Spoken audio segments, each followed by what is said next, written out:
Dixie State University students who fell victim to Sunday's massive storm will never forget floodwaters rushing through their doorways the night before they were supposed to start classes.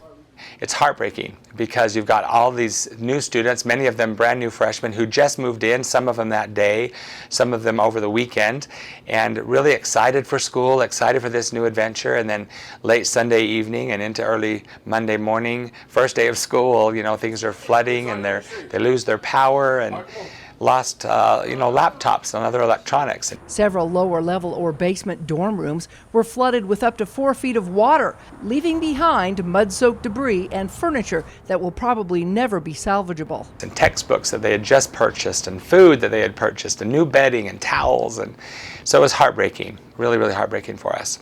Cleaning crews could be seen drying out apartments and other locations close to campus where many of the students lived. Many students are being put up in nearby hotel rooms and in some cases won't be able to return to where they once lived for months. So we had about 70 students that were the most heavily impacted, which was from a private unit that is across the street from our campus called Red Mountain. And then we had about 20 or 25 students of our own that came from the Abbey apartments, which Dixie State owns. And then a handful of other students that we're hearing about that lived close to the flood zone, some of them in different apartments or private apartments. So the first night, Sunday night, Red Mountain, the tenants that didn't have family or friends locally where they could go, that Monday night they put them up in a hotel. And then on Tuesday made arrangements for them to actually, they're actually renting one of the old Dixie State dorms. Community response to this unexpected tragedy and the students' losses has been overwhelming so far. Malia Mullins, sales manager at True by Hilton, has been gracious to accept donations at their hotel to help student victims during their time of need. We know that the Dixie spirit in the community is strong, and that we just needed to reach out to the community, and they performed. Yesterday I was overwhelmed with all of the things that people have been bringing.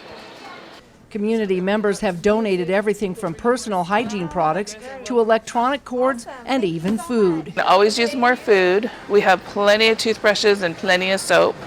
I think that we could use gift cards.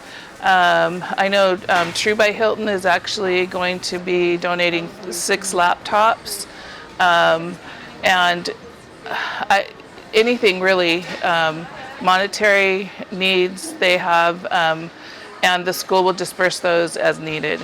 Mullins said they plan to hand out many of the items this weekend, but will keep collecting through the end of September for their ongoing needs. Hopefully they'll be able to benefit from it very soon. In the meantime, displaced students can contact the Dean of Students' office if they are having any further problems. Our academic vice president, the provost, and Dean Fairchild in the library, we have a program where students can come in and check out a laptop for the semester, and so we shared that information with the students as well. And we're trying our best. It's hard because they don't live in Dixie State-owned housing, but yet there are students, and we want to help them and keep them here.